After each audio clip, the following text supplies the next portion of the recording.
What's good, y'all? It's your boy Ross back at again with another video. So we're gonna check out LA Knight being punished. WWE hits rock bottom. Sad situation for a fired WWE superstar and other wrestling related news. I did notice that LA Knight was not on this previous episode on Monday Night Raw.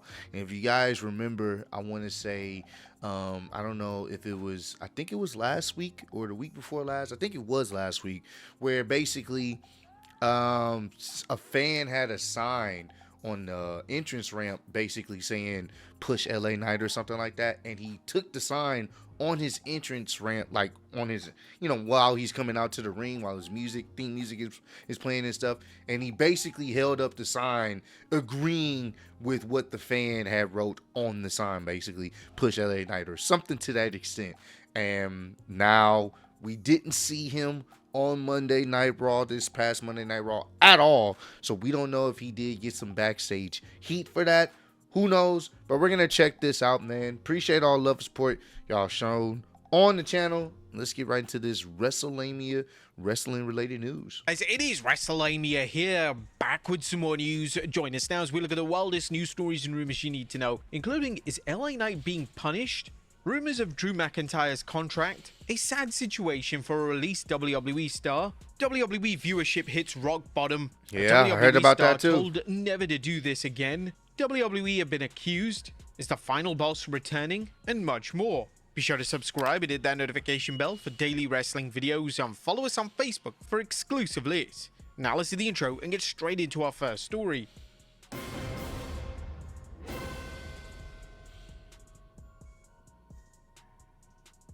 Our first story looks at, is LA Knight being punished?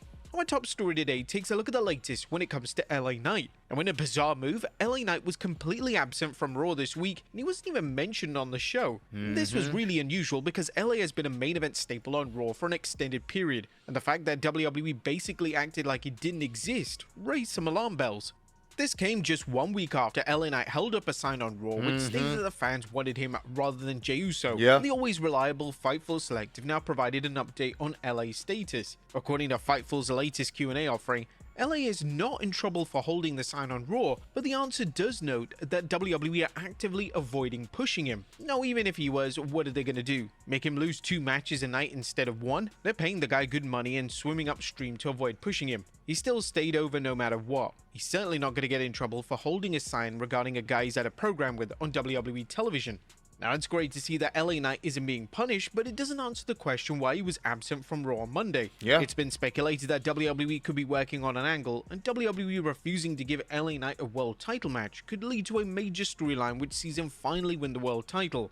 Obviously, this could be a huge reach, as LA Knight has been super over with the audience for the best part of 3 years now, and there have been countless opportunities for WWE to crown him. Next up, rumors. The real question becomes, will they ever actually do it? I don't know. I really don't know. I don't know if they will ever actually give him the opportunity to get a run with the World Heavyweight Championship or the WWE Championship. He sells merch. He's pretty great, pretty good on the microphone. He's pretty solid in the ring. I don't know.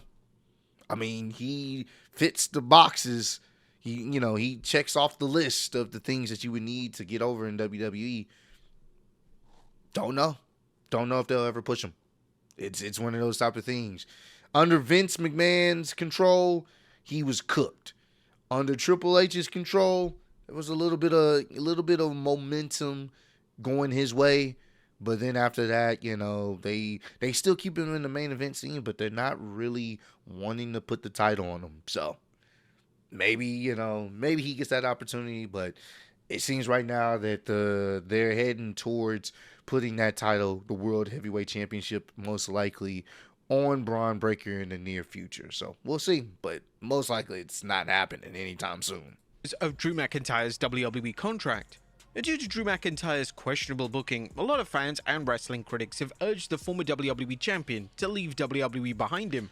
However, it's not that simple. As Yeah. according to Fightful Select's Q&A, McIntyre is currently under contract in WWE until 2028. Russo, looking for any publicity for JCW possible, publicly invited Drew McIntyre to perform for the company whenever his WWE deal is up. Unfortunately for him, Drew McIntyre re-signed with WWE in the spring of 2024. The Rock sent a public congratulations to Drew, whose deal came down to the wire. Fightful Select has gained some new specifics around Drew's deal. Outside of it being in the millions of dollars per year, we're also told that there's about 2.5 years left on it. That would carry Drew into 2028. We can't confirm it specifically, but it was hinted to us that it was a 4-year contract that would carry him at least through WrestleMania 2028. McIntyre's booking in 2025 has definitely been frustrating, and all hope isn't lost as it's being heavily rumored that McIntyre could receive another chance at the WWE title at Survivor Series War Games. This match will truly be make or break for McIntyre, and if he doesn't win the title at the next PLE, it's unlikely to ever happen whilst Triple H is running WWE Creative. Next up is Yeah, nah. If they give him one more opportunity, because the story's still there that Cody cheated, if he gets one more opportunity and he does not win, it's over. It's over. Leave him in catering. It's over. And I love Drew, but leave him back in catering. It's GG's. He won't get the big one. He won't get the title. We'll see if they pull the trigger. I think a lot of people are hoping they pull the trigger. I'm honestly, even though I don't have a problem with Cody being champ, from a refreshing standpoint and allowing new, fresh matchups for the WWE title, I'm all for it. Because there's literally the only other people that Cody could face would be Jacob Fatu, who's out right now, and Randy Orton. That's it. He is beating everyone that there is to beat, essentially.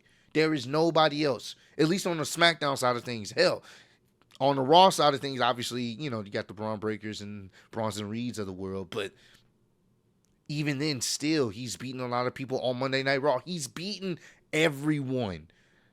And we're talking about the main players. He's beating them all.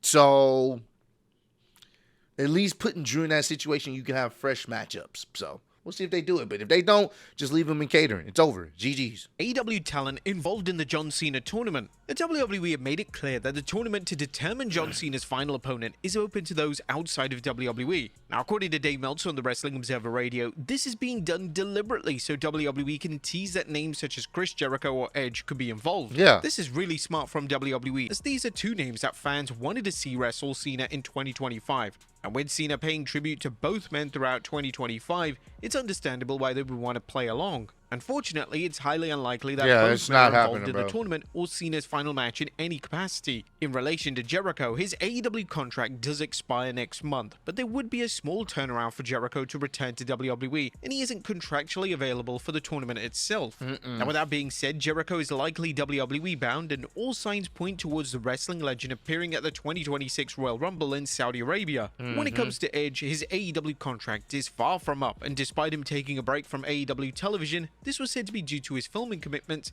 and he isn't planning on returning to WWE anytime soon. Yeah. And WWE have even cheekily gone one step further by uploading the rivalry between Edge and John Cena on their WWE Vault channel, which is definitely interesting timing and does play into the idea that WWE are deliberately making this tease.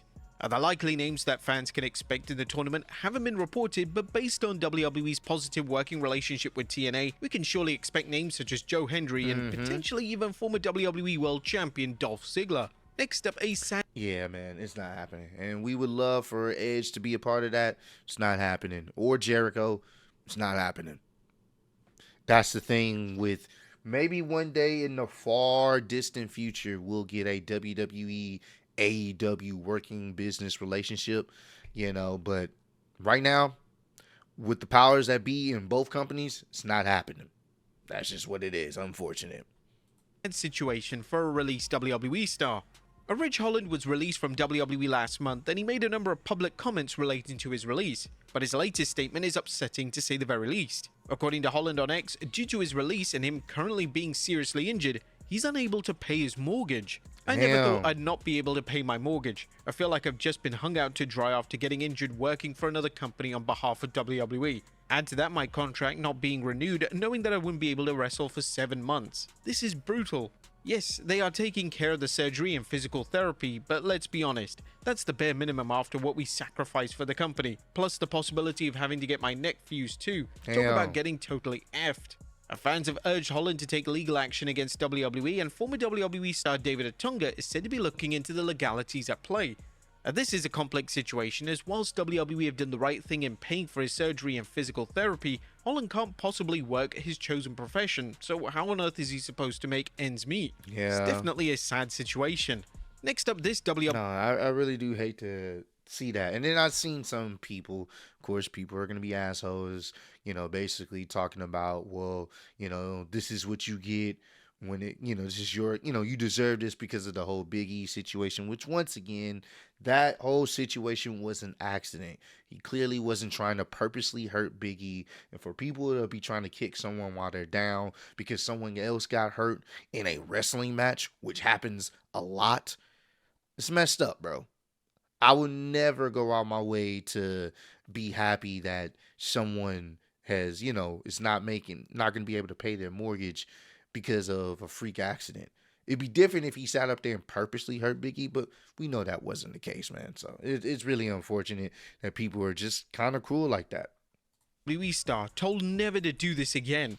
During the 22nd September episode of Raw, Grayson Waller found himself on the receiving end of a dramatic high-risk move when Penta hit him with a top-rope Mexican destroyer. But after the spot, Waller revealed in a podcast interview that upon returning backstage, he was met with a stern warning. Speaking on Chris Van Vliet, he revealed, "I got backstage and some people weren't happy with me. They were like, 'Don't do that.' Someone pulled me aside and said, 'Don't ever do that again.' It was just like, I understand the risks involved, and obviously I don't want to take the move like that, but Penta is very good at what he does, but it's very dangerous and it's scary to be in that position. And I think sometimes we do so much wild stuff that sometimes we forget to put in perspective how wild that would be for someone off the street to be in that position, that high up, taking something like that. So that was a stressful thing. I think sometimes you go into, I don't want to say go into shock, because that seems super scary. But when that impact happens and it's like, am I okay? Am I okay? You do legitimately check yourself.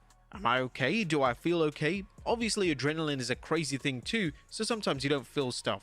And then a couple of hours later, you do. So it's like sometimes it's real, you say sell, but it's real. I'm like, am I okay? Am I okay? And thank God I was. Now, ultimately, Waller expressed gratitude that nothing serious happened, but conceded the message was clear that some risks are too great to repeat without extreme caution. Next up, WWE viewership hits rock bottom. This week's episode of Smackdown that aired on 31st October recorded an average audience of just 933,000 viewers across its 2 hours. It's now marked the first time ever that the show has fallen below 1 million viewers in the regular time slot. The 18 to 49 demo was 0.20, placing it fourth across all programming that night, but still at the top among cable broadcasts alongside a college football game on ESPN. Now the low comes amid a broader trend as SmackDown has suffered 4 all-time low viewerships in 2025, the first being in August, then twice in early October, culminating in this under 1 million drop. Now the show did face major competition in the same time slot, notably the World Series Game 6 between the LA Dodgers and the Toronto Blue Jays, which drew over 17 million viewers. Surely we're going to get a bounce back of ratings next week, but by how much? We also got to remember that this was the go-home show before Saturday night's main event, where a world title match was taking place. Game series or not, this is pretty low. Next up, Rusev. Yeah, bro, it's just like the go-home shows. I didn't even watch it. I wasn't even available for it. I caught like the end of it, but the go-home shows, they don't feel important. They don't. Even on sometimes on Raw too, they don't feel as important. It feels like it's like a lot of autopilot type shit. It used to feel important. Now it kind of doesn't. Like a go home show you can actually miss because everything else they built up to the go home show is what you want to watch, and then the go home show for whatever reason is just like, we'll see you guys Saturday. So questions John Cena's retirement. Now it's evident that John Cena's retirement is legitimate, and next month Cena will wrestle for the final time in WWE. Bro. However, one WWE name is questioning if that's true, as Rusev claims he doesn't quite believe that Cena is actually retiring. Speaking on Shaq Wrestling, this is what Cena's 2015 rival had to say. "I don't believe it. I'm not holding my breath. I love John Cena, and this may be his last match of this century or whatnot, but at some point, I want to see him back, whenever that is." Now, we've learned to never say never when it comes to wrestlers wrestling sure. again. But when it comes to Cena, he's likely going to stick to his word. Yeah, I think Next he up, is. WWE accused. I think he's going to be one of those few individuals, no matter how much money they throw at him, nah, I'm good. I mean, he's done it all. We know he can't go like he used to, but he was able to give us some pretty good gems in this retirement run. It's just the booking of it was to be desired. But I do think he's going to be one of those few people. When I say I'm done, I'm done. I get it.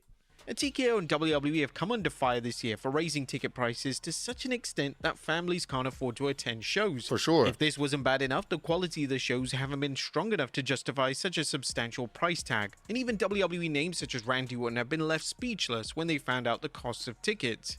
And the latest personality to call out WWE for this is Maven, as he spoke to TMZ and he accused WWE and TKO of abandoning the working class. It's one of those things that angers me the most. You can say what you want about Vince McMahon. Vince knew that the everyday family was where his bread was buttered. Yeah. He knew that in order to create generational fans, he was going to have to make his product accessible. Yeah. Accessible on a weekly basis, accessible on a monthly basis. Yeah. At an affordable rate. I remember the day, when guys would be scrounging together. You bring 6 to 8 people together, I got $12. And then you could buy the pay-per-view. It's not like that anymore. This is unfortunately the dark reality of the TKO merger, and it's likely that ticket prices only increase as the months and years go on. They're going up. TKO exec Mark Shapiro has made it clear that Vince McMahon's pricing tickets so families could attend the shows was a mistake, so it's clear that the family audience isn't who WWE and TKO are targeting. This has quite rightfully led to a lot of criticism from fans, as the WWE product is still a PG presentation, so if the product isn't for families, who is it for exactly? Yeah, and that's a fair point. If it's a PG show, but it's for families, but you're not selling them for families, then who is it for then? Really? Who is it for then? Other than celebrities and, UFC fighters or whoever, content creators, who else is it for? Because not everybody's a celebrity, a UFC fighter, a content creator. So who's it for? Like, that's ridiculous, bro. Paying $70,000 for a front row seat to a show that may not even be that good, may leave you feeling like, what the hell did I pay for? No, bro. That's absurd. It's absurd. So, Maven is correct on that. We may not like Vince, but Vince never went that crazy with the prices. Next up, Jake Paul calls out Roman Reigns. Jake Paul has had a history with Roman Reigns in WWE before, and in a new interview with Jim Varsalone, Jake stated that in a boxing ring, he can legitimately knock out Reigns and other WWE stars such as Kevin Owens. Man, I don't think they want that smoke. They're amazing, amazing wrestlers, and I don't think I can take them. I think Logan can take them, but in the boxing ring, they will get knocked the F out. Now, it's unlikely that either Reigns or Owens have any interest in stepping foot in a boxing ring, so if Jake wants a confrontation, it would likely have to be inside a WWE ring. Next up is the final boss returning. A WWE champion Cody Rhodes recently... Let's just leave that alone. Let's leave. I don't want to see nothing involving Jake and Roman Reigns. Jake Paul, Roman, leave that alone, please. Appeared on the All the Smoke podcast, and during his discussion when it came to The Rock, Rhodes let it slip that WWE have just scratched the surface when it comes to the final boss character, and many are now interpreting this as a potential return tease for The Rock. I think The Rock is on there, Mount Rushmore wise. He came back to a very tumultuous WWE and decided, nope, I'm not going to deal with that. I'm instead going to create a new character, even though I'm already one of the greatest characters ever, that being the final boss. And we just scratched the surface on the final boss. There's something incredibly special there, so The Rock is on my Mount Rushmore.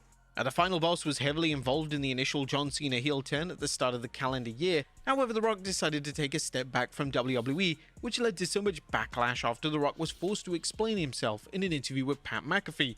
With numerous major WWE shows coming up, including the Rumble in Saudi Arabia and a future WrestleMania in Saudi Arabia, it's likely that The Rock will indeed make more appearances.